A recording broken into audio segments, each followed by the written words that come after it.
We're beginning Torah, Likutey Moharan, Simon, Samech. Hey, this is 65. This is one of the most beautiful Torahs that you will ever learn. Very, very beautiful, but you have to be sensitive to the spiritual message that's coming across and to be open to it.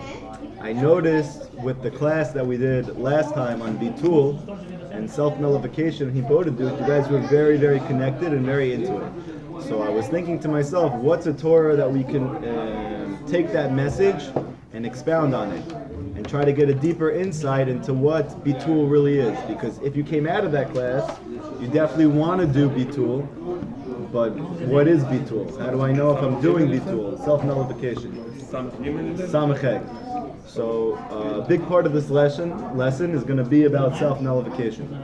We're going to start with a passage from Ruth. We did this on Shavuot, and it starts like this. V'yamar Boaz el Ruth, and Boaz said to Ruth, Halo shamata biti, hear me well, my daughter. Al telchi lilkot b'sadeh acher, do not go glean in another field. V'gam lo ta'avuri mizeh, and don't go pass on from here. Einayich b'sadeh asher yiksorun, keep your eyes on the field that you are reaping from. V'halachta achareihem, and follow after them. Halot tziviti et hanarim levilti nagich, and I told all the young men who are in this field, don't touch you. I warned them not to touch you. V'tzamit, and if you get thirsty, v'halach et hakelim, you should go to the vessels, v'shatit me'asher yishavun hanarim, and you should drink from that which the young men have drawn from you. So you should know that there is a mitzvah that you're not allowed to take when you have a field from the corners of the field. You have to leave them for the poor people. This is actually the source for not being allowed to cut off your payot. You're not allowed to cut from the corners of the field, just like you're not allowed to cut from the corners of your head. On top of that, there are gleanings, so to speak, things that are left over from when you're picking out from the field. You also have to leave that as well. So what happened is that Ruth came with Naomi, and Naomi told her, there's going to be gleanings that you can take from that field, go back and take them. And this is how her and Boaz met. So this is the beginning of the Torah. Now, you should know, Da. And what did we say? That when a Torah starts with Da, it means that Rav Nachman has drawn this Torah from the world of Atzilut. This is the tradition, which is the highest spiritual world that we can fathom. It's the world of unity, which is going to connect to actually what we're speaking about tonight. Ki yesh sadeh, there is a field. V'sham gedelim ilanot v'asavim yafim v'na'im ma'od.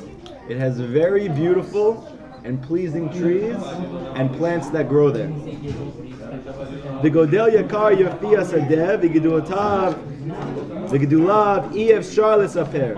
And it's impossible to describe how unbelievable the beauty of this field and its produce is. Ashrei ha'ayin ra'ata zot. Fortunate is the eye that has seen it. Notice there's the eye. It doesn't say the eyes that have seen it. Fortunate is the eye that has seen it.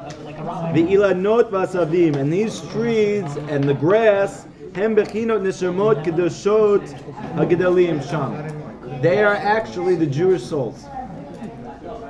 So in the Zohar, they go out length to describe how Gan Eden is really a description of all the souls in Olam Haba.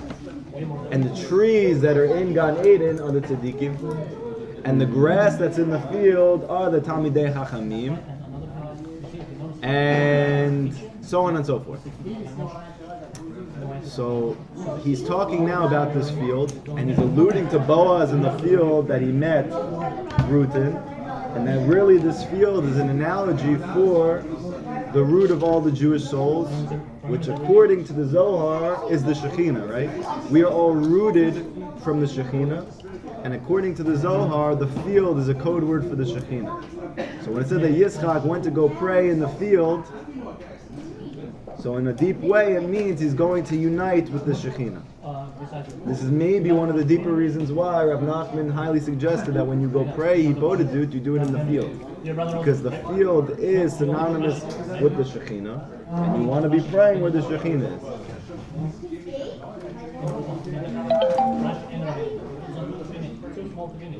Now, listen to this. V'yesh kama v'chama neshamot aramot. However, there are many, many naked souls. What does this mean? In the spiritual world, there's no physical body. So what does it mean to be naked, or what does it mean to be clothed? In this world, during your lifetime, your body clothes your soul. You think that you just have a body, and you're told that you are a soul within that body. But in truth, this is reflecting a higher spiritual concept. The higher spiritual concept is that you need something shielding and covering your soul in order to receive God. So too in Olam Haba, you also have clothing, which we're going to see in a second what that is. When you pass away, your body stays down here. So what's your body there? What's your body in the field? And the Zohar says it's all of the mitzvot and the Torah that you learn in this world becomes your clothing in the next world. So therefore, if you are learning a lot of Torah and you're doing a lot of mitzvot down here, you're going to be wearing some decked out suits in Olam Haba. But if you are lacking in these clothing, meaning you're lacking in the amount of mitzvot and the Torah learning that you are considered what's called a naked soul. What's the problem with being a naked soul? The Shekhinah is in Olam Haba, and it's going to be out for everybody to see. It's a very, very intense light. And if you don't have clothing, then that light doesn't feel good. It only feels good for the person who has clothing.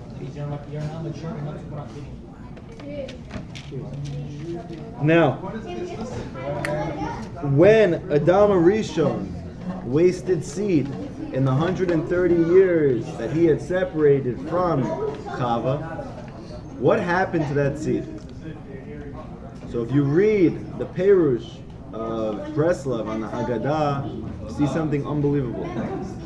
That this wasted seed of Adam reincarnated into the generation of the flood, which then reincarnated again into the generation of the dispersion, which then reincarnated again into the Jews in Egypt, who are then reincarnated again at the end before the final rectification. And in order for there to be Geula, there needs to be a rectification of all things, including that original wasted seed of Adam. So the question is, why does it take 6,000 years to fix this one thing?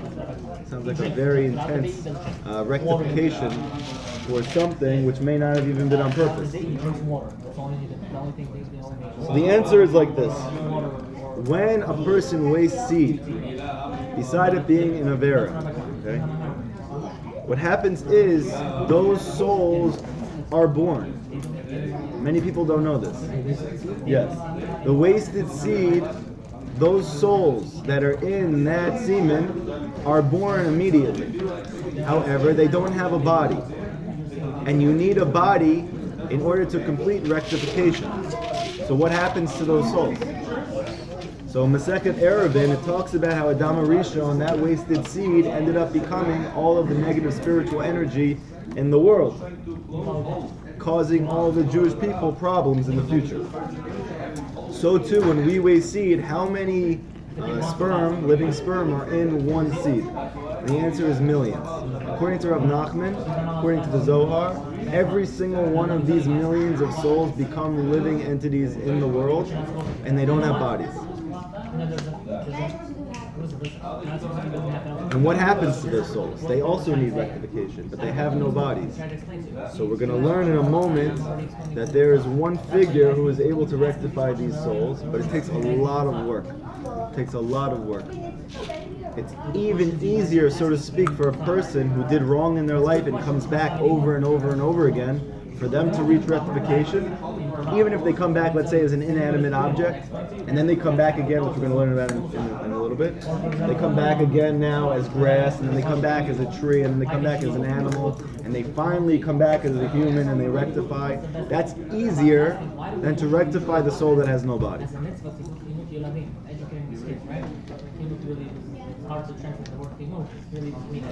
The Arizal says that out of all the Avera that you could do, by far, the most amount of klipot that are created are when a man weighs seed.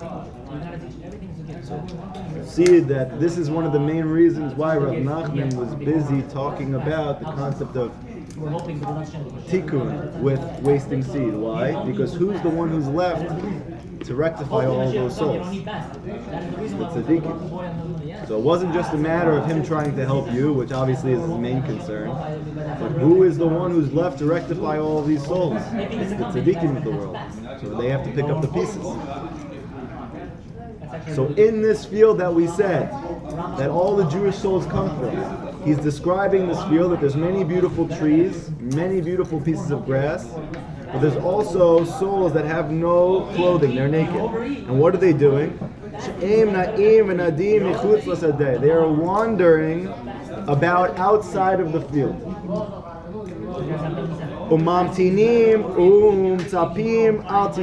And they are just waiting for and yearning for rectification.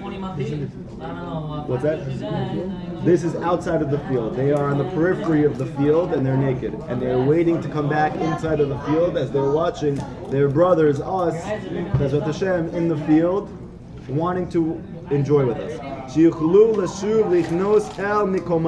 That they may re-enter and resume their position. Now, all souls require rectification. Therefore, depending on the severity of the Avera, to that degree, there needs to be a rectification. The more severe the Avera that a person does, then when he comes back as a lesser form of life. So therefore, let's say the worst things that people have ever done, let's say, I don't know, Chas v'Shalom, Adolf Hitler, someone like this, how do they come back? They come back as inanimate objects. Except Rav Nachman says the difference between non-human life and human life is that all non-human life knows that they are in the middle of a reincarnation, and they know the entire time, and they're waiting to be lifted out. The issue is that a tikkun, while it could last a moment, and it could last a few days, a rectification can also last decades, or centuries, or even millennia. So you could be here for thousands of years waiting for rectification. And even, let's say, you rectify as the rock, right? So then you have to now go up to the next level of existence. You do not go automatically to being human. So you have to continue to come back over and over and over again. So just the fact that we're here and we're people is a very good sign. That's something that we can thank Hashem for. Let's not just blow up this one, guys. Okay. Therefore, what are they doing? So to speak, metaphorically, they have to wait outside of the field for someone to come and help them. Now, you should know, Afilu neshama gedola, even a very great soul, Shabbat teluyim kama neshamot, that many souls in this field are dependent upon. Lefa'amim kashehi yotzeit lachus. There are times that they willingly leave the field, kasher la lachasor l'sham, and it's very difficult for them to get back in the field. Once you leave the field, it's very hard to get back in the field. Now, why are they leaving the field? So you're going to see in a moment that the reason they leave the field is because the souls that are outside of the field, he is the root of their soul, and therefore they are dependent on him for rectification. And as an act of Mesir Nefesh, he leaves his place and his ranking in the field, and he may not ever come back. Completely sacrifices himself. It's very hard to come back once you have left. Now the Arizal says that actually every Shabbat, at the onset of Shabbat, right before Shabbat kicks in, all of the tzaddikim are busy doing this. That Moshe Rabbeinu and many other tzaddikim that he names, every Friday before Shabbat, their souls descend into the Sitra Achra to try and lift up the souls of the Jewish people who are lacking rectification. And they do this every Friday before Shabbat. However, they have to be very careful because even great souls like Moshe Rabbeinu are in danger of not returning to the field. So you see, it's a very, very serious thing. All of them, all of these souls which are outside of the field, they are all asking and hoping for what he calls the Baal HaSadeh, the master of the field.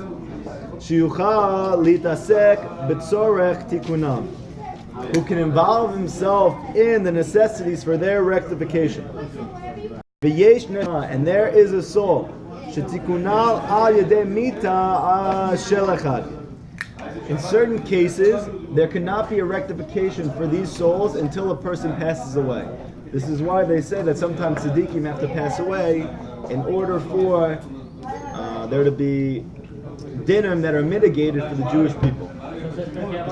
But obviously the soul has to be very great, because Rav Nachman says that if they are not a root soul, then when they pass away, they don't affect the rectification for anybody else besides themselves.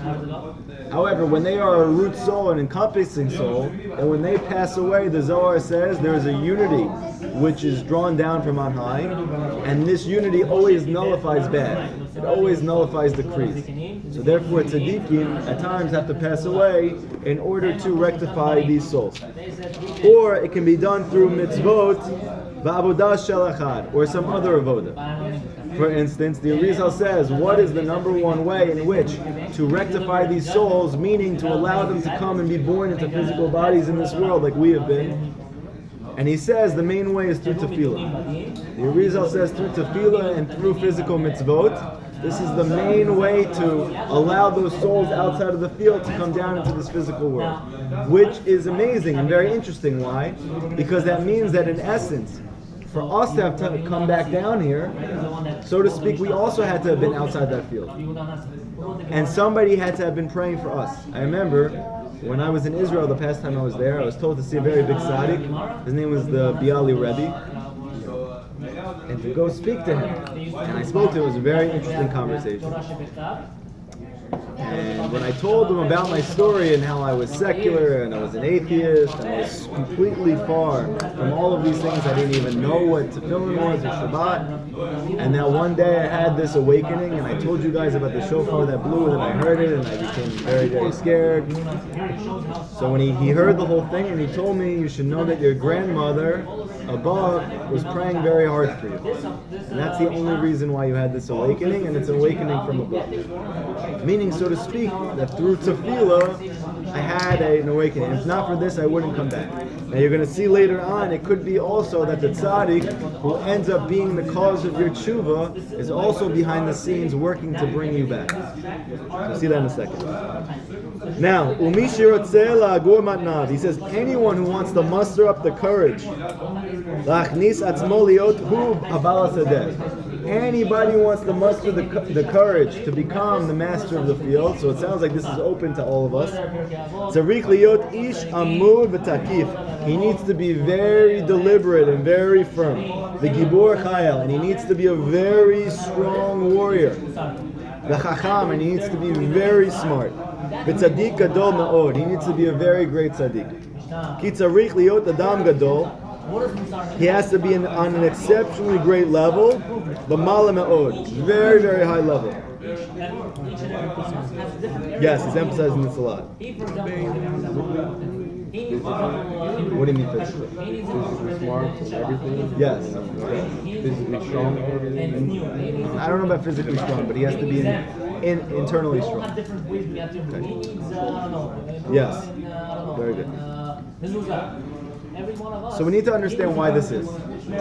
This garden, or this field, which we're saying is the source of all the Jewish souls, it's corresponding to the lowest sphere called Malchut.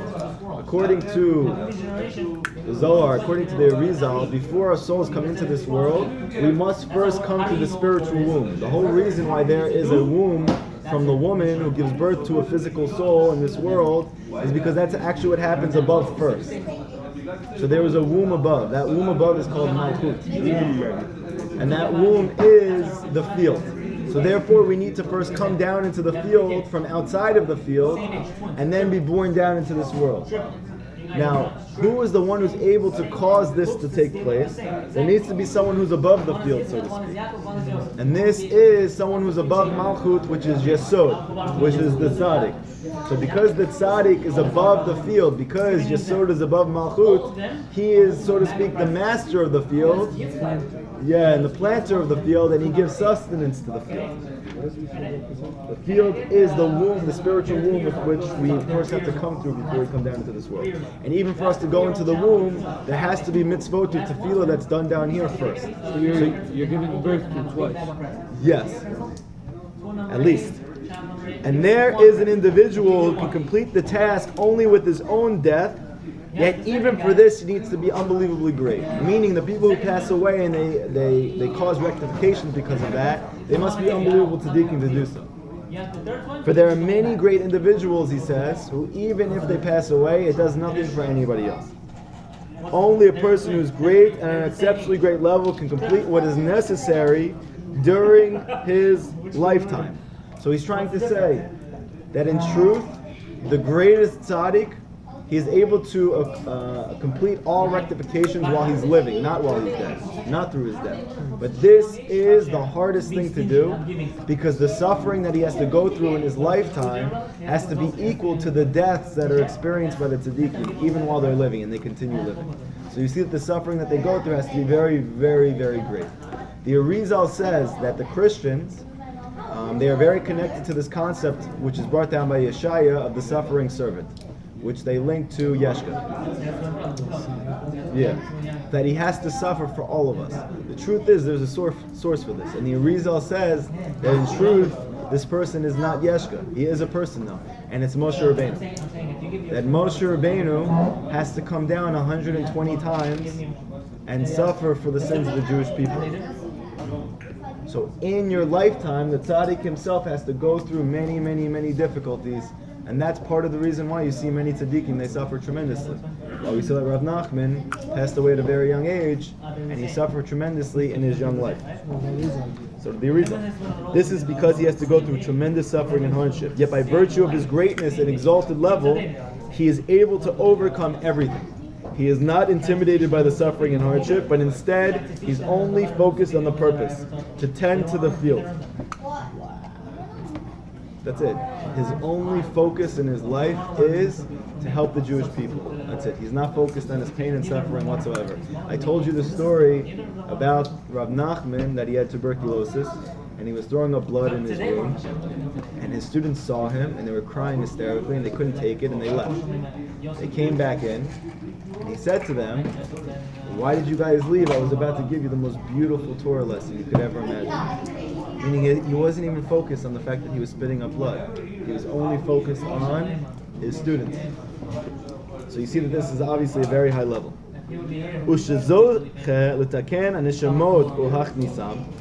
When the master of the field succeeds in rectifying these souls and bringing them into the field, listen to this, it is very good for those souls to pray. Why? Because then his tefillah is perfected. So now we need to understand this. Rectification of the soul is completely analogous to perfection of your prayer. This is a very deep concept. The degree that you rectify your soul in your lifetime, how can you gauge that? Shachar asked us, how do I know that I'm growing? How do I actually gauge that? I mean, I love the Torah that we're learning. I feel like it's causing me to believe in Hashem more, it's bringing blessing. How do I really know that I'm growing? And Rav Nachman says the way that you know is through your tefillah. To the degree that you are able to pray intensely and to concentrate on the words that you're saying, that's how you know that you're growing. And when your prayer is perfected, you'll know that your soul is perfected.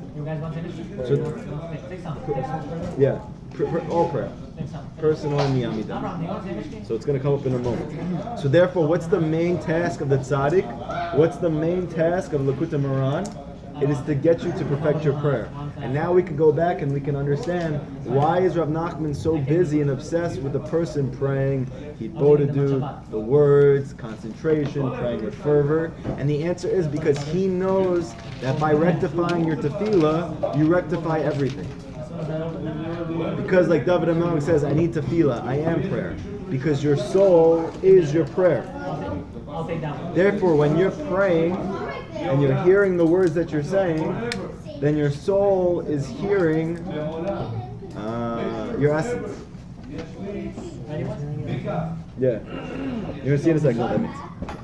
Now the master of the field, he also looks after the trees and he labors constantly at watering, cultivating them, and tending them, and the other needs of the field. Where does he tend them? Where is he getting this water from? It's not a physical world, it's a spiritual world.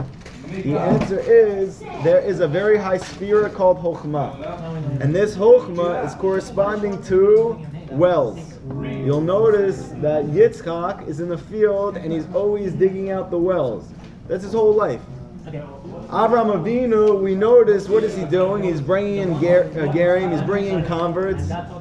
He's doing unbelievable things. He's fighting wars against 4 kings. Yaakov Avinu is the beginning of the Jewish people. His whole life from the beginning to the end is story after story after story, difficulty after hardship. Unbelievable stories. And Yitzchak Avinu, who's equal to them, in some ways greater, the only thing you hear about him is that he's busy in the field and digging wells. What are these wells? And the answer is that these wells are corresponding to very deep chokhmah. The reason why they're wells is because the water, which is corresponding to Torah, is underground. Therefore, it's a hidden level of Torah, which is chokhmah. So Yitzchak is busy digging up these wells. Now, what does the master of the field tend to us with? How is he giving us life? Through chokhmah, which is the wellspring, the mayan. This is hidden? Yes. He keeps the trees at a proper distance from one another. Why? Because if you have trees which are too close to each other, they also can't grow. This is actually, Rav Nachman says, one of the deeper reasons why a tzaddik will rebuke his student, because in reality he sees the other students that they are becoming jealous of him because he is growing so quickly spiritually while they may not be. And as a result of that, he wants to make sure that there is distance between them, just like trees in a field. So he rebukes his student to keep him further. But in reality, it's for his good and it's for everybody's good. Sorry. It's not physical. The life that he was leading. So it is, at every level of the Torah, the physical is also true, but the essence is spiritual. The wells represent deep, hidden wisdom, godly wisdom. Note 2, Vada, you should know. He needs to rebuke his students because that To keep them separate. Meaning they're all from each other. so they don't overshadow each other. Meaning it's like a tree, it's too close to another tree. Is he rebuking from himself or from his friends? No. The tzaddik himself is rebuking his student. Right, because the student and the other student. Oh yes, are over. Yeah. The other student. No. So now, note 2. Shekah haneshama osim perot sheosim et hanosha makom. So the question is like this. This all is very interesting, right? Very fascinating. How does the tzaddik have the ability to do this for us? Does he just do this on his own? Does he need something else to do this? And the answer is very interesting. He needs us. He needs us to do something, and through us doing something, he is then able to help us meet our rectification and to rectify those naked souls. So it's all through us. How? When the neshamot, they create fruit, which according to the Torah, this fruit is the mitzvot. So when we do the ratzon of Hashem, then the eyes of the tzaddik become enlightened. And through these enlightened eyes, he is able to see the tikkun that we need, and he is able to help us meet our rectification. So it all has to do with the power of sight. It said that Moshe Rabbeinu judged with the power of his sight, and that Mashiach is going to judge with the power of his scent.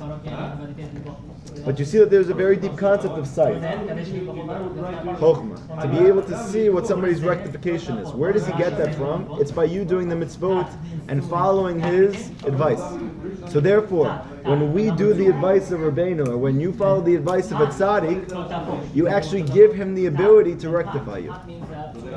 When you listen to the eitz of a tzaddik, or you're learning Torah and you don't mekayim it, you don't actually live it. Let's say you're learning about hibodedut, you're learning about not wasting seed, but you're not holding at a place that you're able to do it. So the tzaddik himself is very limited in what he's able to help you do. Who's the one who gets to see all of the rectifications? It's the one who's very simply following the advice of the tzaddik. And when you do it the most, you're able to achieve the greatest rectifications. And not only you, but everybody else. So to speak, it's like each of us has a certain koach, a certain power. And when we do the mitzvot, we give that power over to the tzaddik. And when the tzaddik has gathered in and amassed all this power, it's like a machine, that continues to increase in its power more and more and more, until finally it's able to explode. And there is a complete rectification. Then they can gaze and see what they need to. And this is the aspect of the seer's field. What's the seer's field? So it's actually from this week's parsha. From Hashkacha Pratit. That Balak brought Bilam to the seer's field. What was the seer's field? It was not Met Stadium. It was not City Field. They saw from that field, he was able to see all the Jewish people and to see where their weaknesses were, and to try and use, according to the Zohar, his negative eye to curse them. All from the seer's field. And he saw them. What do you see here? He does the opposite. Instead of the master of the field, who in this case is like Moshe Rabbeinu, he has a good eye. Bilam has a bad eye. Ayin Hara. And he sees them from that field. But when the souls do not do the ratzon of Hashem, and they do not follow the eights of the tzaddik, then the tzaddik's eyes grow dim. And then he is in the aspect of the weeper's field. What's the weeper's field? So it said, when they used to bury Jews, prior to the burial, there used to be a mourning. And in the place that they were mourning, it was right outside where he was buried, and this was called Weeper's Field, because everybody was crying there. Rav Nachman says, crying damages one's vision, like it's written in Kohelet, that the clouds return after the rain, which the Gemara says this refers to vision, which is diminished after crying. But when the eyes of the master's field are shining and looking out, in this aspect of the seer's field, then he's able to look into each person and bring him to his ultimate purpose. So we're saying here like this. We have so therefore, practically, what do we need to understand? That when we follow the advice of Rabbeinu, and we do the best that we can to grow spiritually, then he is able to help us rectify more and more and more and more.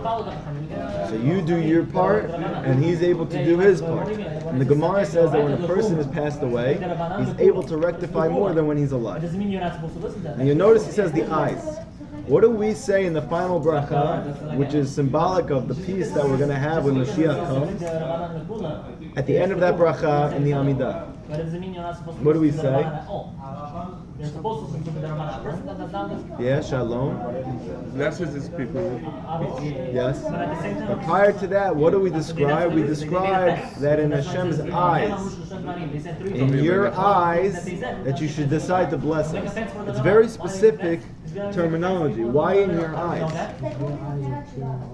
Because the eyes are the ability for Hashem and for the tzaddik to rectify us. So when his eyes can bless us, when his eyes can see us, he can rectify. So when can the eyes see? When we do Hashem's ratzon.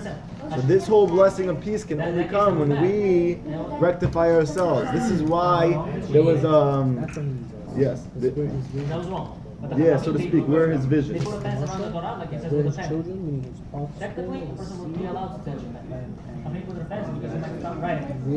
the ones showing that parent needs to work. Yes, very good. So he's able to rectify through us. It's a corresponding system. We are dependent on one another. Now you should understand this, that according to the Zohar, according to Kabbalah, Boaz is the concept of tzaddik, Yesod, who is the master of the field. And Ruth is the concept of the Jewish souls. You see that Boaz told Ruth, to pick up all of the gleanings from the field. Don't move from here. Continue picking up more and more, meaning doing more and more mitzvot, right? And I am going to make sure that you have everything that you need, because he's the tzaddik. So you see the connection now between the two. And the word Ruth itself is Gematria 606. And when she became a ger, so then 7 Noahide laws plus the 600 right, so you have 613 total. So you have all 613 mitzvot with Ruth. Do all 613 mitzvot in the field, and I'll help you meet your rectification. Now, when the eyes of the master of the field are shining and looking out, then he is able to look into each person and bring him to his ultimate tachlit, his ultimate purpose. What does that mean? We know that ultimate rectification of a soul comes from perfection of his speech. Shachar, I mentioned you before. You asked, how do I know that I'm growing spiritually? I might feel like I'm growing in my faith, and I may see blessings in my life, but how do I actually know that I'm growing spiritually? So Rav Nachman answers the question. Rav Nachman says it is all corresponding to the level and the perfection of your tefillah. When your tefillah becomes more and more efficacious, meaning you're able to concentrate more while you're praying, you're able to pray with more fervor, you're able to speak to Hashem every day in Ibodedut, right?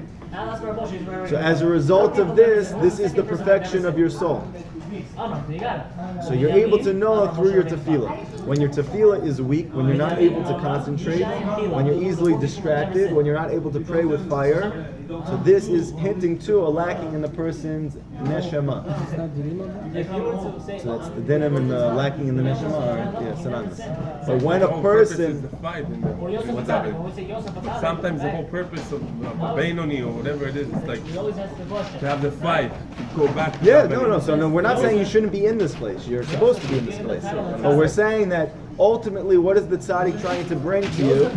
Trying to get you to? He's trying to get you to the point that you rectify your speech, because that is the rectification of your soul. Then when he brings you to this ultimate goal of the rectification of speech, that is perfection. Because as long as you're far from this, you're still very far from your ultimate goal. Rav Natan says that a person should be praying every single day that he should be connected to the master of the field so that he can get his speech rectified. What did we say is the way that your tefillah is heard, that your speech is pure, when you don't waste seed?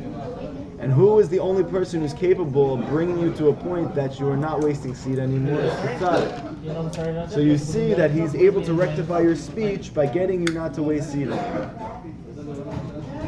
Now, the Torah, Rav Nachman says, Ki kol dibor v'dibor hu olam maleh. Every single word is a world. Any word? Yes. Is a world. Spiritually, every word that comes out of a Jew's mouth becomes a spiritual world. Every word.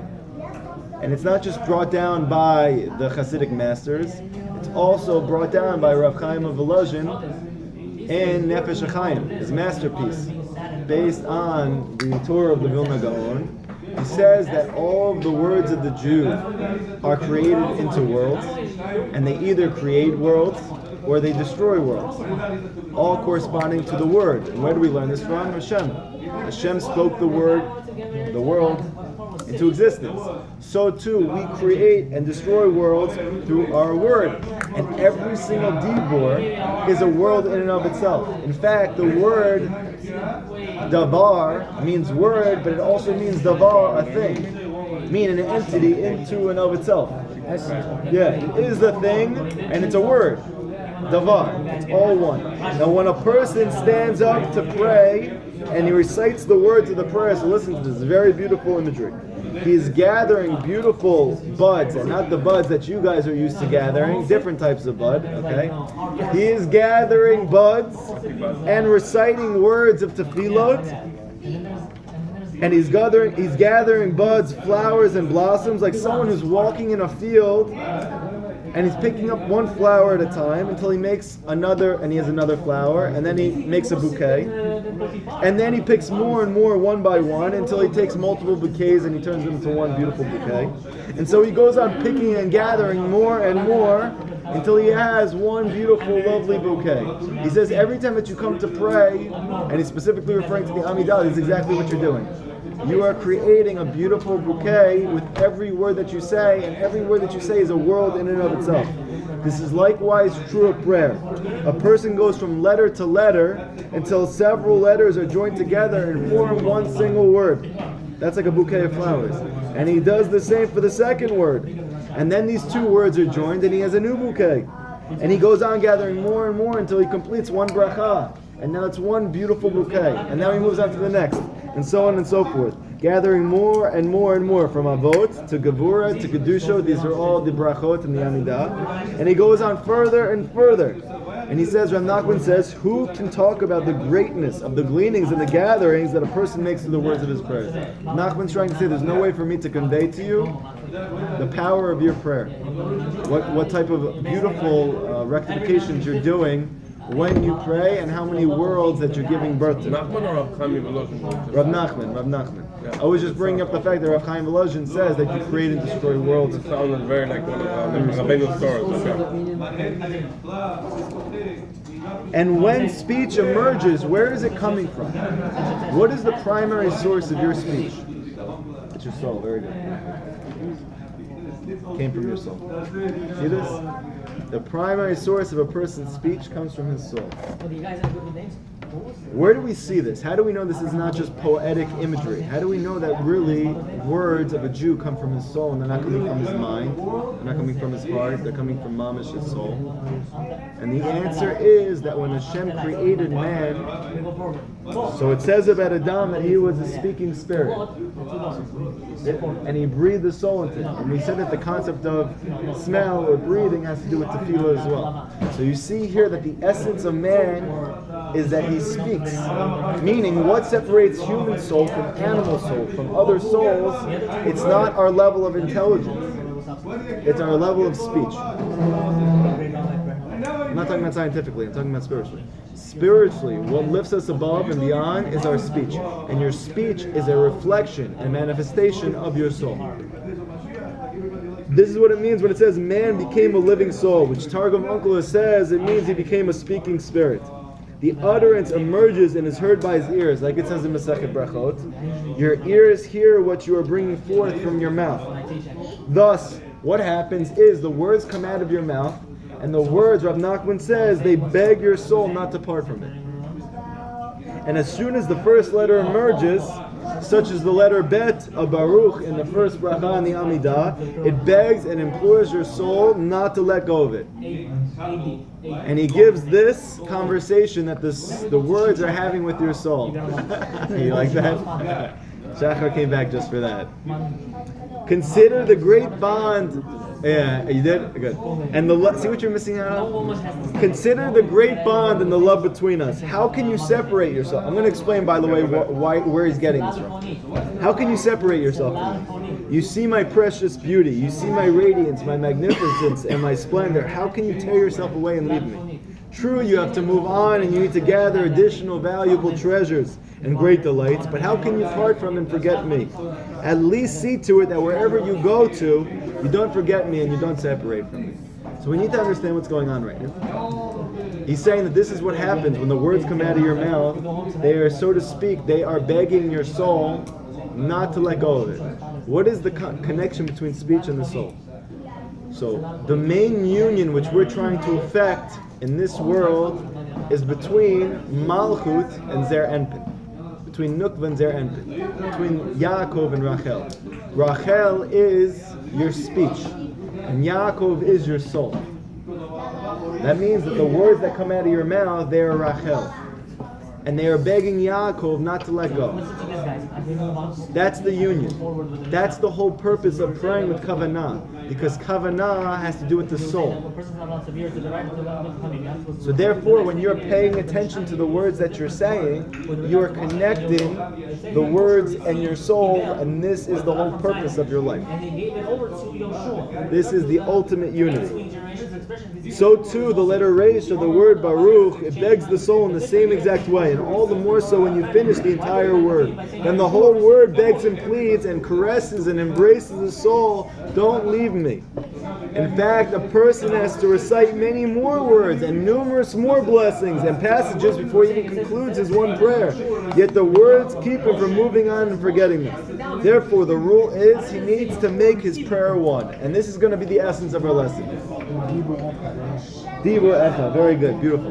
The whole purpose of speech is to make it Echad, is to make it one. The whole concept of Hashem Echad, U'Shemo Echad, is that your soul is one and that your speech is one. That Yaakov and Rachel are together. Dibur Echad. The rule is you need to make your whole prayer one unity, which we're going to say in a moment what that is. That means each individual utterance should contain all the utterances from the beginning of the prayer until the end. Thus, when he reaches the final word of his prayer, he will still be holding at the first word. That way he could pray the entire prayer and nonetheless not separate himself even from the first letter. So this is an unbelievable thing. He's saying, you know the way that tzaddikim pray? The entire Amidah that they pray, each letter is like in the field, he's gathering up another flower, another one, and another one, and another one. Until he comes to the very end, and he never forgot about the first letter. That was always waiting for that. And then he has a How can you pray? How can you leave the bed? And then he has a complete unity of the whole prayer. Now we even that's a crazy. Having that's a prayer like next this. One, no? So we'll see that really this type of prayer is for the tzaddikim, meaning it's not possible for us to get to this level. However, by attaching ourselves to them while we're working on getting there, it's counted like you also have this level. Now I wanted to say something unbelievable. What's the concept of unity? That nothing is let go of and everything is one. It's an amazing thing. When you have a munah in Hashem, when you believe in Hashem, that everything comes from Hashem, that everything is for the good, then there's sense to your life. But as soon as you lose consciousness of that for one moment, you suffer.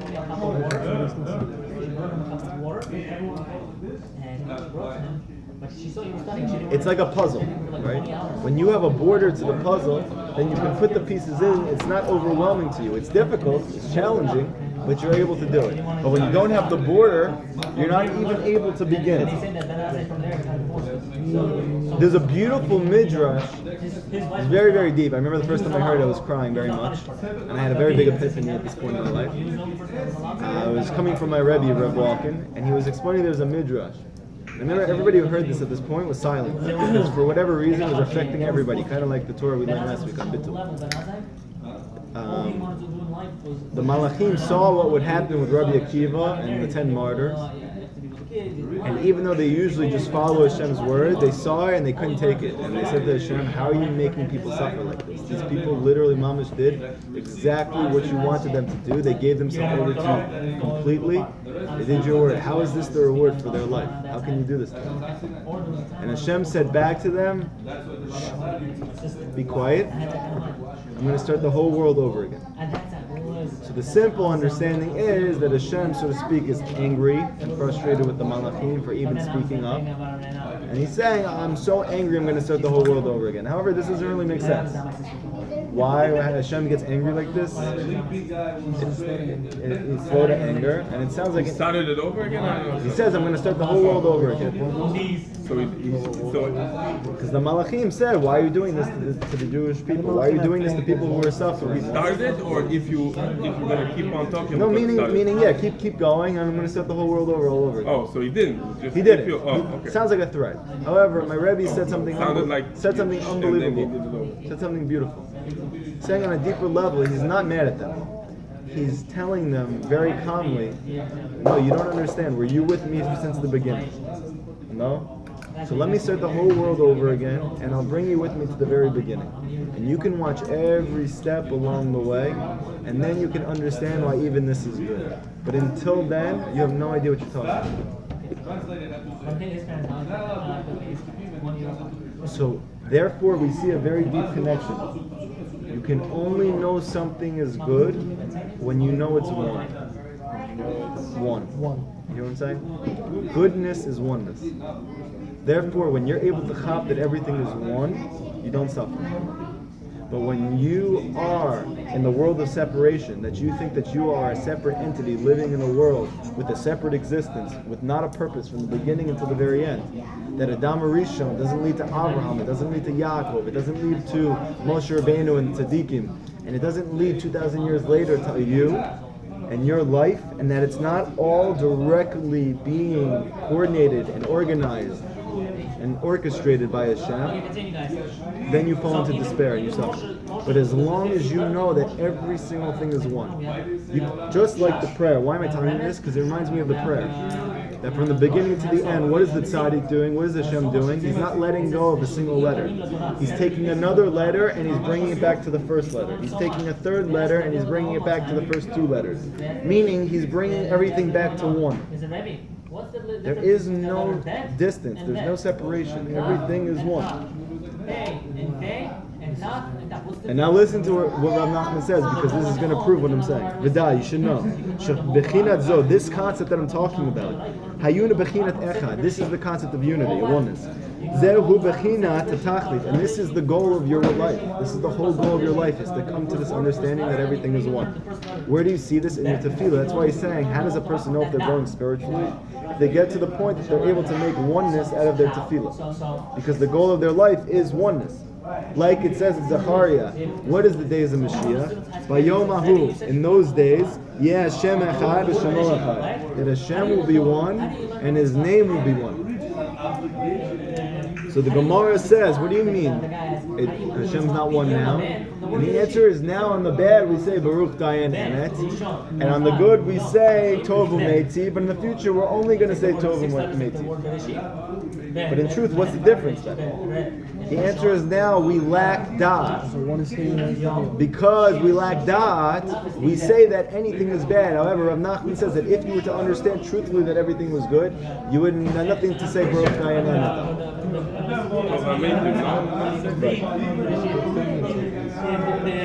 Meaning the one who's good and does good. So you see that really suffering, like we said before, all suffering, Rav Nachman says, comes from a lack of da'at. And what is da'at? It's God consciousness. And what's God consciousness? It's consciousness of unity. The consciousness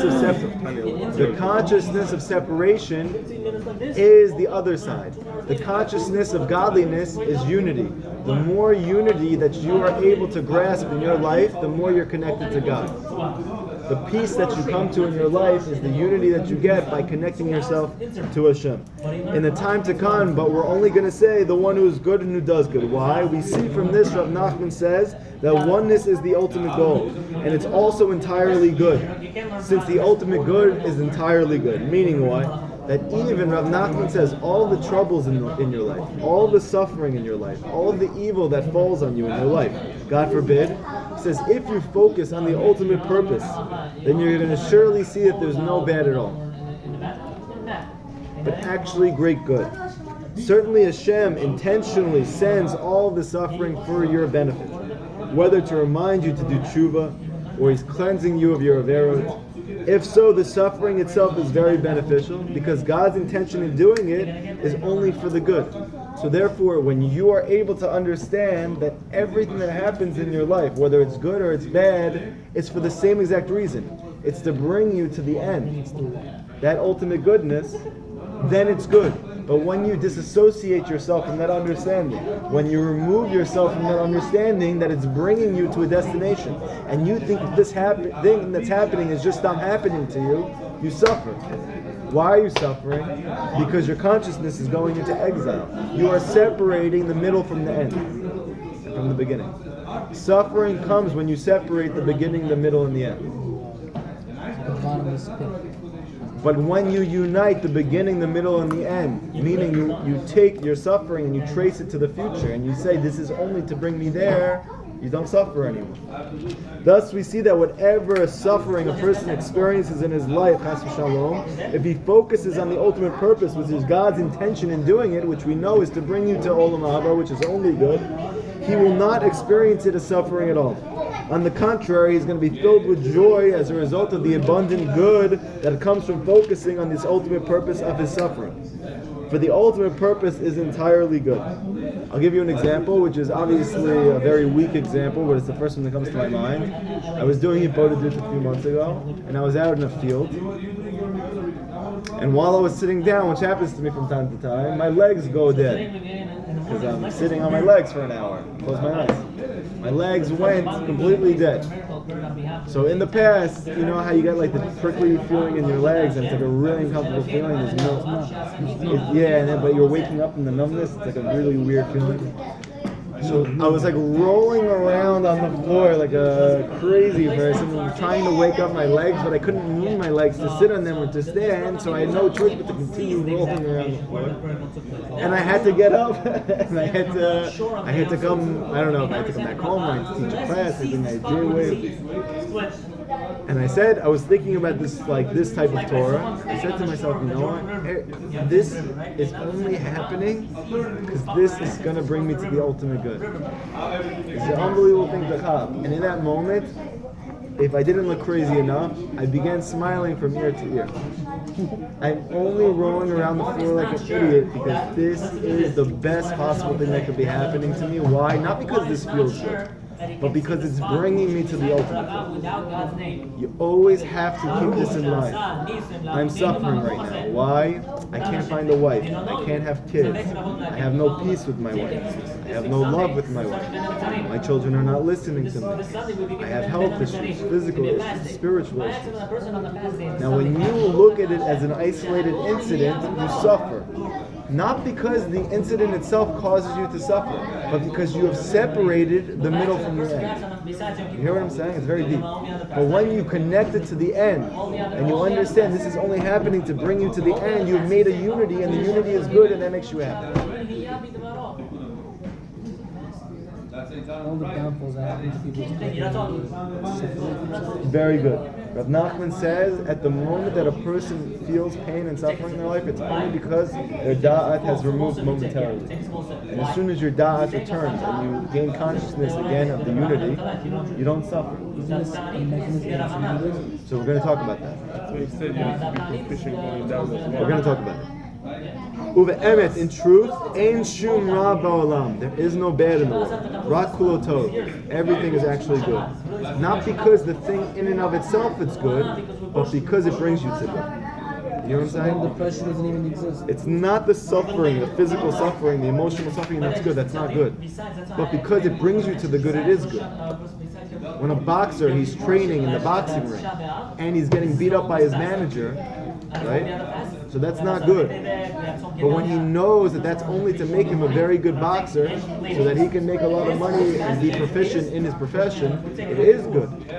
So when he connects what's happening to him in that position to the end, so then it is good. And he doesn't suffer. He may feel physical pain, but he doesn't feel emotional pain. It's like the woman who's pregnant. Listen to this, it's so deep.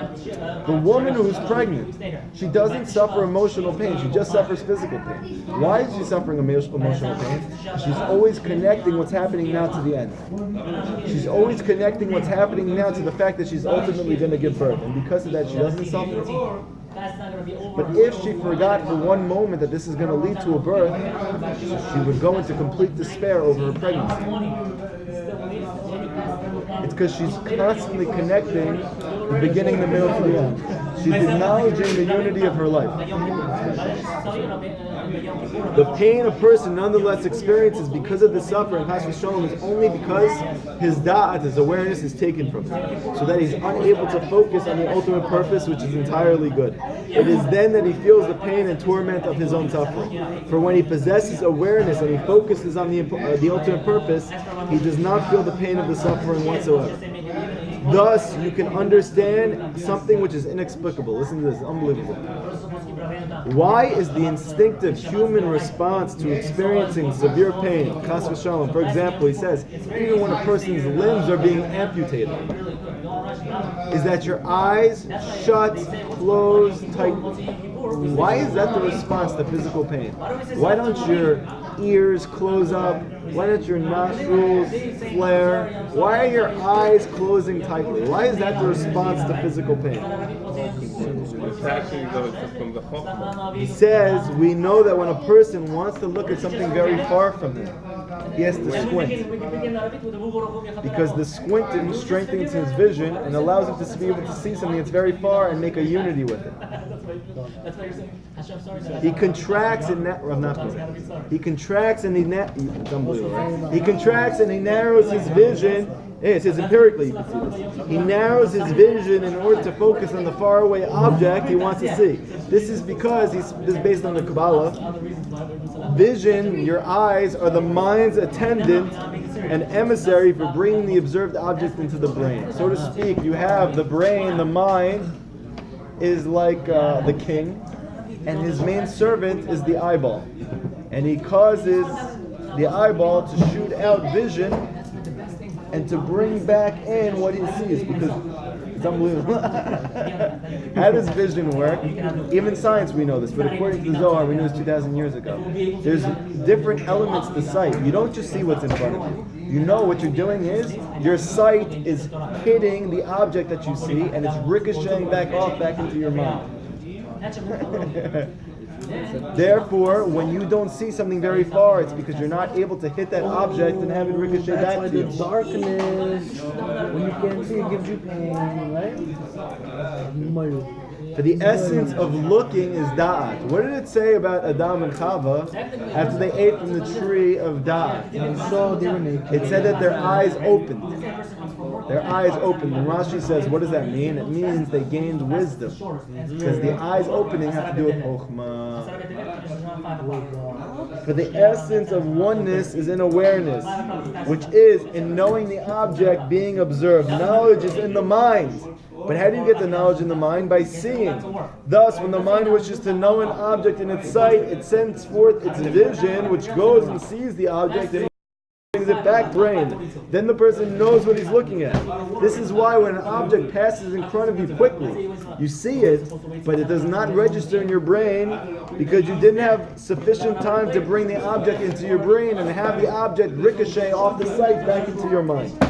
Also, when the object is far away, one vision lacks the strength to reach there and bring it back to the brain, either because it's distracted by what's going on around him, or it's simply too far. He therefore has to squint, contracting his eyes and focusing his vision on the desired object, and so that the other things do not distract him. He will then be able to see the faraway object. Now listen to this. Listen to how beautiful and unbelievable this is. It says, thus it is the same thing. When we want to focus on the ultimate goal, which is entirely good, entirely one, and you say the Shema, you close your eyes. Because you can only experience unity with your eyes closed. And that's why when you want to see something very far, which is the unity at the end of existence, you need to squint. And that's why when you're in pain, Rav Nachman says you automatically close your eyes because Hashem has a lot of rachamim for you and He wants your suffering to go away. And when does suffering go away? When you see the unity at the end. When do you see the unity at the end? When your eyes are closed. This is because the light of the ultimate goal is very distant from us. It's in the future. So we have to close our eyes.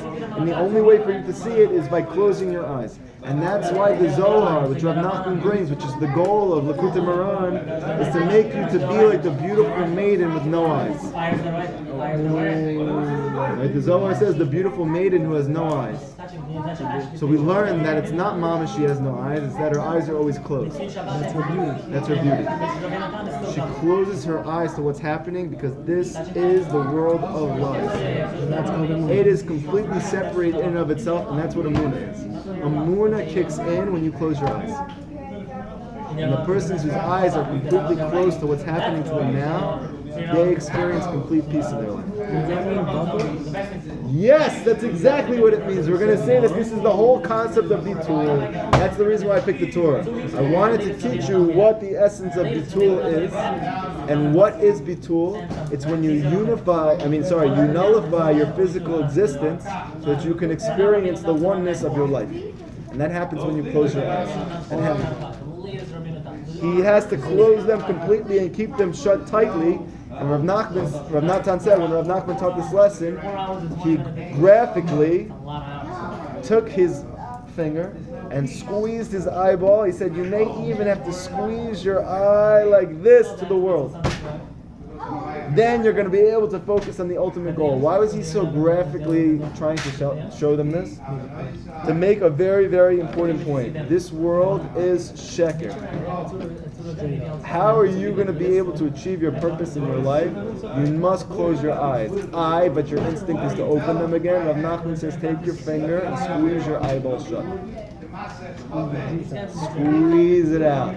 Because the only way you're going to be able to be a valiant warrior and get to the end of your rectification is by closing your eyes to this world, because it's lies. In other words, you must completely close your eyes so as not to look at the world. You must turn away your eyes and shut them tightly, not gazing at the temptations of the world and the vanities at all. One will then be able to see and grasp the light of his ultimate goal, which is entirely good. And when the suffering is nullified, since the main reason one suffers is only because he's far from the ultimate goal. He's not suffering because of the pain. He's suffering because he's far from the ultimate goal, which is unity, which is entirely good, where there is no suffering. This is why the instinctive human response is to close one's eyes when experiencing pain. So you're saying a blind man can get the truth quicker than us? Yes. In order to escape from the suffering and nullify it by focusing on the ultimate goal, which is entirely good. Such looking is possible only by closing one's eyes. And although a person may not be entirely aware of what he's doing because he's closing his eyes, his soul knows everything.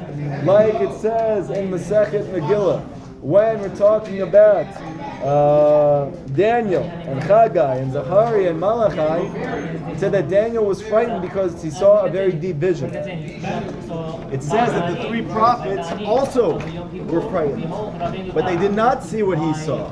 So the Gemara says, so then why are they scared if they didn't see? And the Gemara said because their soul saw. There's a concept of your soul seeing and experiencing what you do not physically see. That sometimes when you get scared and you don't know why, it's actually because your soul sees dark forces around you that you have not consciously been able to perceive of. We have 10 minutes left. We're going to go much deeper. This is a longer Torah, but it's very, very beautiful and it's very practical. So in the end, there's going to be a lot of... Four. Dalet. You finished it? No, we got to Dalet. So I want to go back a second. We started with Ruth and Boaz in the field. Boaz is the tzaddik. By the way, this is unity. Ruth is Malchut, the Jewish soul. And we need to unify them. Yes. What is this? We know that all of the souls of the Jewish people is rooted in this field, which is the Shekhinah. But we learn that there are souls which are hovering on the outside of the field with no clothes on. And what is it clothes? There's no spiritual clothes, but there is. Kabbalah explains that the spiritual clothes that we have in this field of Olam Haba is all the mitzvot and the Torah learning that you did in your life. Just like you have a physical body here, it's a mashal to the future. You're also going to have clothes, which are all the mitzvot that you do here. That is going to become your clothing. To the degree that you have nice clothing over there, to that degree you're going to be able to experience and enjoy the presence of the Shekhinah. Now what happens when you weigh seed? We said that when you weigh seed, when a person weighs seed, every single one of the sperm in his seed becomes souls which have no bodies. That means millions and millions are created every single time a person weighs seed, and they have no body, and it's very hard for them to reach rectification. And the only way to end the exile is for them to reach rectification. And therefore you see why one of the most important things for a person to be able to reach his own personal geula, and for us at large to be able to reach geula, is to stop wasting seed because of how many klipot it adds and how many more rectifications now need to be done. Analyze that 5 minutes that you heard. Think about it. What are we saying? Then rewind it again. Listen to those 5 minutes again. Rewind. We said that in reality, how do we give the tzaddik the ability to help us rectify this and to give us clothing and to be in the field? And the answer is when we follow the advice of the tzaddik and you live it out in your life and you do mitzvot, you give him the power to rectify you. So you want to give yourself the best chance to be rectified when you follow the advice of the tzaddik in your life. You try to do hitbodedut. You try and learn Torah and pray with kavanah. You try and bring bitul into your life, like we're learning now about nullification. When you do all of these things that we learn, you're giving Rav Nachman, so to speak, more power to help you be rectified in your lifetime. And not only you, but all of these naked souls, which the tzaddikim are busy with trying to rectify as well. Where do they get the power to rectify them? Only through us. We went on to say that really all of the difficulties and suffering in our life is really coming from not having our eye on the prize, not having our eye on the goal, which is the end, which is only good. And if we know that everything is only to bring us to that point, then we would not suffer now, because then we know that everything now is really good. And we brought the concept of how do we see this? We see this that when you're suffering and pain, you close your eyes instinctively, and this takes away your pain. Why? Because in a deep way, you're focusing on something which is far away from you, which is the unity, which is the end. We are going to talk tomorrow night, not tomorrow night because it's my wedding anniversary, but the night after Wednesday, we are going to speak about what is all of this practically and what does it mean, how do we get to this point, and what is it referring to? And we're going to see it's referring to this quality of bitul, which we learned before, is what we're trying to accomplish with our hitbodedut. So you're going to see again, bitul is the purpose.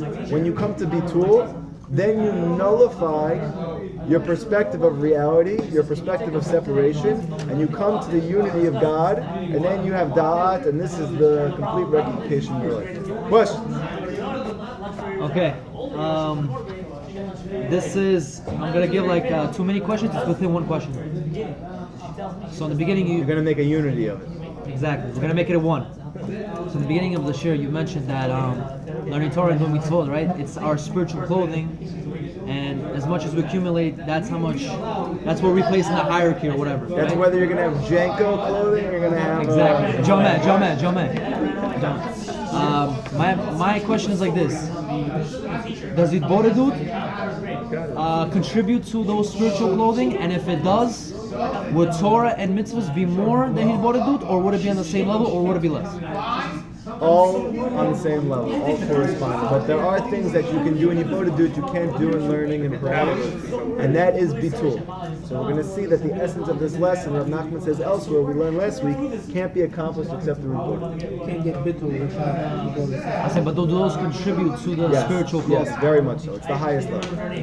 It's corresponding to keter. So the tzaddik needs us, and we need to be Yes. to be a tool. Yes. You have to be a very big tool, but for most of us, we need to be tools in the toolkit, yeah? That's actually exactly what you just said was exactly what it means to pick up those flowers. He's picking us up. Yes. Those flowers are us, and he's the one praying. Meaning he's always unifying those things. But you just said that when we perform what the tzaddik says, Exactly. helps We them do That's how he becoming picks his us up. That's how tool. he picks us up. You're saying the same. There's oneness here as well. Just minus in the way. Yes. But you have to live it. You have to live it. You have to go do it. I'm telling you, the more that you do Rav Nachman's Torah, the better your life's going to get. Part of the reason is because a tzaddik has more influence when he's not here than when he's here. And when you makayim his advice, you're giving him more power up there to help you down here. I had I don't know what's it, Kiddush Mitzvah, whatever. I had a thought in my head when he said that the souls are on the outside of the field, right? Maybe because they're on the outside, and since we're quote unquote on the outside right now, every breath that we're breathing, because we don't, I don't know about you guys, but me personally, I don't have a higher consciousness always. I have my moments back and forth. So maybe that breath that comes inside of me, I need to take to the field, meaning the souls that are entering me through every breath, and through doing hitbodedut in the field, I can uplift those souls that are throughout the day. Could that be? I like the Okay, so how can Mashiach come and keep it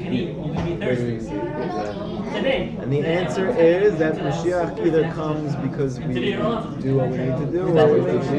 Yeah. That's the wishful thinking. Party poop over here. You know, this is the first class is taped, and you're completely pooping all over the class. Why? At least you didn't pull your hair. You should understand also that the whole goal, why is it two Mashiachs? Because the whole goal of Mashiach ben Yosef is to rectify the birth. But he comes first. Yeah, that's why does he come first? Because he needs to in order for us to have that ultimate. Yeah. Next question. Okay, you have to wait first. In a good way, Benny. Yours are very profound. A little louder, please. A little louder. We all have to hear across it. the globe. The 10 views we're gonna have for the next year on this. Rectification process. Even twice. So the rectification process, you said it's all information. Yes. What are we supposed to do? You're supposed to follow his advice. I understand. That's that, it. Simple. Come to the classes and do what Rav Nachman teaches us to do, and you're gonna be golden. Or any tzaddik in particular. You mentioned Yes. something about like, Depending, so we know that there's a concept of reincarnation, and Rizal is the one So no, the wasted seed doesn't have a rectification. That's the whole point. It doesn't come down again. No, it can't because it doesn't have a body. Don't worry, it's not like we're taping the class right now. Yeah, we're taping it. We're taping it. Don't worry, you're gonna be famous. I know you always wanted to be. We're gonna get your music on YouTube, okay? I got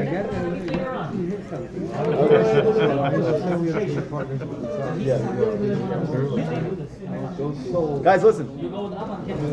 Yes. Yes. Yes. Yes. That's the best way to do it. Again, it's an application that I see anywhere. Right, the tzaddik has to rectify him, but he's only able to rectify him through the mitzvah that we do. That's where he gets the power to do that. So you don't have to be busy rectifying the souls of those. Yes. Then you can't do it. That's right. Something about